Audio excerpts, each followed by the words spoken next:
Saudara Majelis Kehormatan Mahkamah Konstitusi yang mengadili laporan dugaan pelanggaran etik dalam putusan MK soal syarat batas usia Capres-Cawapres akan mengumumkan hasil pemeriksaan besok 7 November 2023. Selain memeriksa 9 hakim konstitusi, Majelis Kehormatan MK juga telah memeriksa 5 pelapor.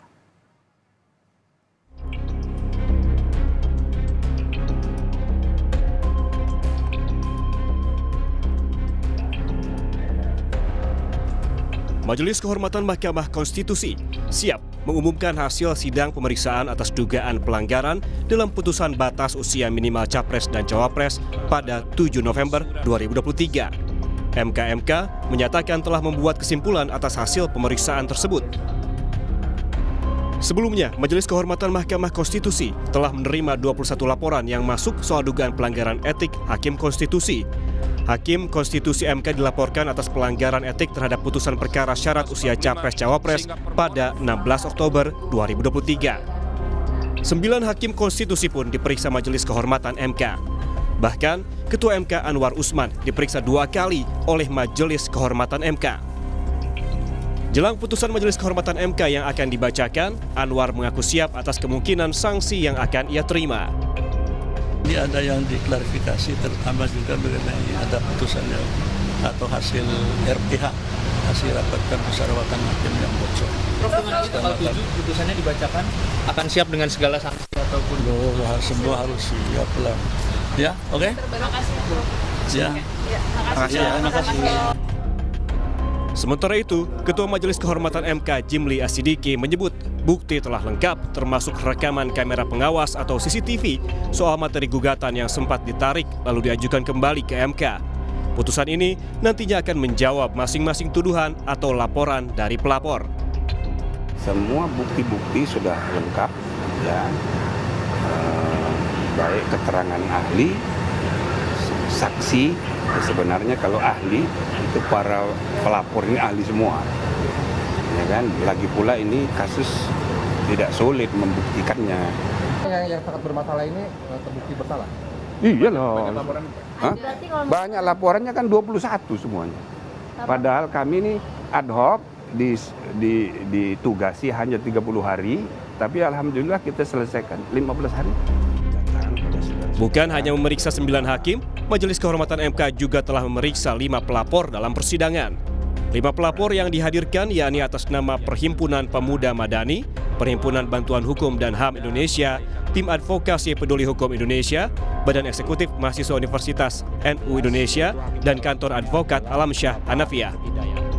Salah satu pelapor menyebut putusan Hakim Konstitusi soal perkara syarat batas usia Capres-Cawapres telah melanggar Konstitusi Undang-Undang Dasar 1945. Karena itu, pelapor meminta Majelis Kehormatan MK untuk memberhentikan secara tidak hormat 3 hakim yang menyetujui putusan itu atas nama Anwar Usman, Manahan Sitompul, dan Guntur Hamzah. Makanya putusan ini adalah bertentangan, putusan Mahkamah Konstitusi ini adalah bertentangan dengan konstitusi itu sendiri. Karena tidak diatur dalam Undang-Undang 45 tentang batas usia. Putusan MK soal batas usia Capres-Cawapres kerap disebut untuk memuluskan langkah Gibran Rakabuming Raka maju sebagai bacawa pres. Meski demikian, Gibran enggan berkomentar banyak soal putusan Majelis Kehormatan Mahkamah Konstitusi. Gibran meminta semua pihak untuk menunggu putusan resmi MK.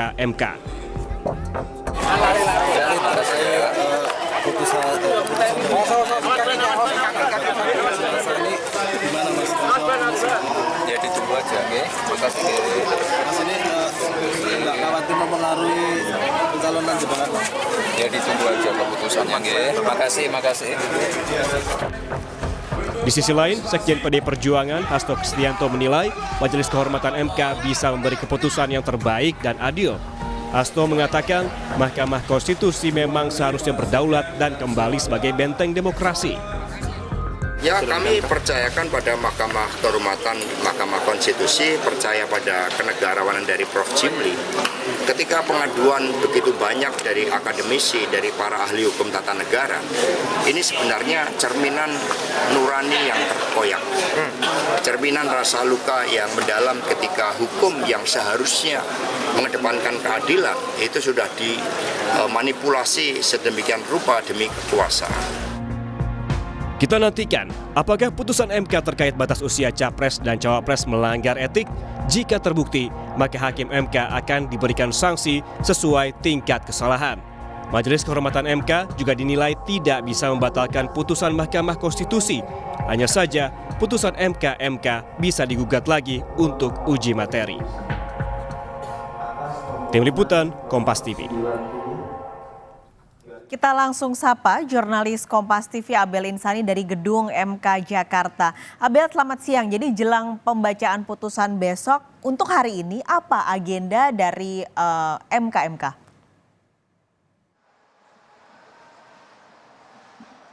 Ya, Paskalis, untuk agenda hari ini ada perundingan yang dilakukan di MK, di mana perundingan ini nanti akan menghasilkan apa yang menjadi keputusannya besok. Besok memang akan diputuskan dan akan didengar oleh publik apa putusannya pada tanggal 7 November 2023 sekitar pukul 4 sore waktu Indonesia Barat. Nah, memang untuk perundingan ini sesuai dengan peraturan Mahkamah Konstitusi nomor 1 tahun 2023 tentang Majelis Kehormatan Mahkamah Konstitusi pasal 37, yakni 1, rapat Majelis Kehormatan dilakukan secara tertutup.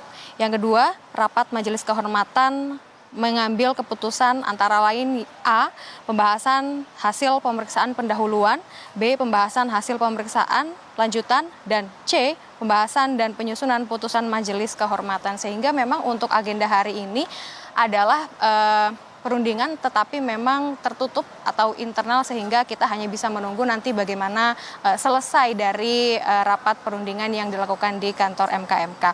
Memang sebelumnya Paskalis dan juga saudara ada 21 laporan yang mengadukan dugaan pelanggaran kode etik Hakim Konstitusi kepada Majelis Kehormatan Mahkamah Konstitusi. Nah, dari sini mayoritas adalah aduan pada Anwar Usman, di mana ia ada konflik kepentingan Anwar Usman dalam melakukan uji materi perkara nomor 90 tentang usia calon capres dan juga cawapres. Nah, ini soal menyoal pasal 169 huruf Q Undang-Undang Pemilu yang mengharuskan seorang capres atau cawapres ini berusia minimal 40 tahun. Kemarin memang sudah diperiksa, ada 9 hakim konstitusi yang diperiksa, lalu diperiksa kembali ada 3 hakim yang diperiksa, yakni ada Anwar Usman, Eni Nurbaningsih, dan juga Arif Hidayat. Dalam pemeriksaan tersebut juga dari Ketua MK menyebutkan bahwa ada beberapa masalah di dalam hal tersebut begitu ya, seperti hakim-hakim dari Mahkamah Konstitusi ini dianggap sangat cepat berubah pikiran pada saat mengambil keputusan. Lalu juga ada dissenting opinion atau yang dianggap perbedaan opini begitu pada saat pengambilan keputusan, tetapi dissenting opinion ini dianggap terlalu jauh dari konteksnya. Nah, ini yang menjadi salah satu menjadi salah satu hal yang hingga saat ini masih dilakukan pemeriksaan hingga nanti putusan yang akan dilakukan besok pada tanggal 7 November 2023. Paskalis. Abel, lalu apa kira-kira yang jadi pertimbangan yang cukup kuat untuk keputusan yang akan dibacakan besok? Ya, tentu saja menjadi pertimbangan MK adalah untuk saat ini memang MK ini sudah mengaku mengantongi cukup bukti ya, dan sudah menemukan titik terang berkaitan dengan pelanggaran etik para hakim konstitusi. Nah, kalau kita melihat sesuai dengan pasal 36 ayat 1 Undang-Undang Mahkamah Konstitusi, alat bukti adalah surat atau tulisan, kemudian keterangan, saksi keterangan ahli, keterangan para pihak, petunjuk, dan alat bukti lain berupa informasi yang diucapkan, dikirimkan, diterima, disimpan, dan berupa elektronik dengan alat optik atau yang serupa dengan itu. Di sini MK memiliki bukti kamera pengawas atau rekaman kamera pengawas atau CCTV soal kejanggalan pendaftaran gugatan yang pernah dilakukan. Nah, inilah yang menjadi salah satu pertimbangan MK, di mana besok putusannya akan dibacakan pada saat putusan dibacakan pada 7 November 2023. Mas Kalis. Baik, terima kasih. Abel Insani melaporkan langsung dari Gedung Mahkamah Konstitusi Jakarta.